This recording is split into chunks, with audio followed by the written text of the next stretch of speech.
Mahkamah Agung Republik Indonesia menggelar upacara pengambilan sumpah jabatan dan pelantikan Kepala Pengadilan Militer Utama. Ketua Mahkamah Agung, Profesor Sunarto, memimpin prosesi pelantikan tersebut. Pengambilan sumpah jabatan dan pelantikan Brigjen TNI Faridah Faisal sebagai Kepala Pengadilan Militer Utama dilaksanakan di Gedung Mahkamah Agung pada Senin 9 Februari 2026.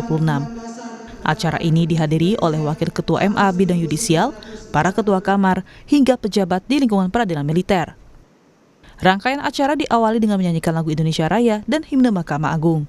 Lalu dilanjutkan dengan pembacaan surat keputusan oleh Kepala Biro Kepegawaian MA. Ketua Mahkamah Agung kemudian memimpin prosesi pelantikan dengan pengambilan sumpah jabatan diikuti dengan penandatanganan berita acara sumpah jabatan dan fakta integritas. Proses pelantikan dilanjutkan dengan pemasangan tanda jabatan, lalu diikuti dengan pemutaran lagu Bagimu Negeri dan sambutan oleh Ketua Mahkamah Agung. Ini sejarah baru pecah di Mahkamah Agung. Baru kali ini sejak Mahkamah Agung berdiri dan Pengadilan Militer berdiri, ada seorang perempuan menjadi Kepala Pengadilan Militer Utama.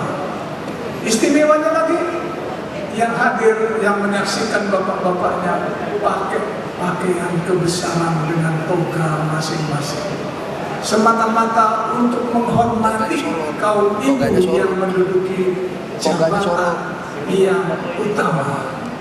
Selamat sekali lagi untuk Ibu Faridah. Dengan doa dan harapan, semoga amanah baru yang dipercayakan dapat saudara emban dengan penuh tanggung jawab, integritas dan dedikasi yang tinggi, serta membawa kemajuan dalam karir maupun kehidupan sehari-hari. Amin ya rabbal alamin. Hadirin sekalian yang saya banggakan, pada hari ini kita menyaksikan sebuah momentum penting dalam kehidupan karir saudari Brigjen TNI Faridah Faisal SHMH. Hari ini saudara sukses menduduki puncak karir tertinggi di lingkungan peradilan militer. Sebagai bagian dari proses berkelanjutan dan menjaga estafet kepemimpinan di lingkungan peradilan militer. Acara ditutup dengan pemberian ucapan selamat dan foto bersama.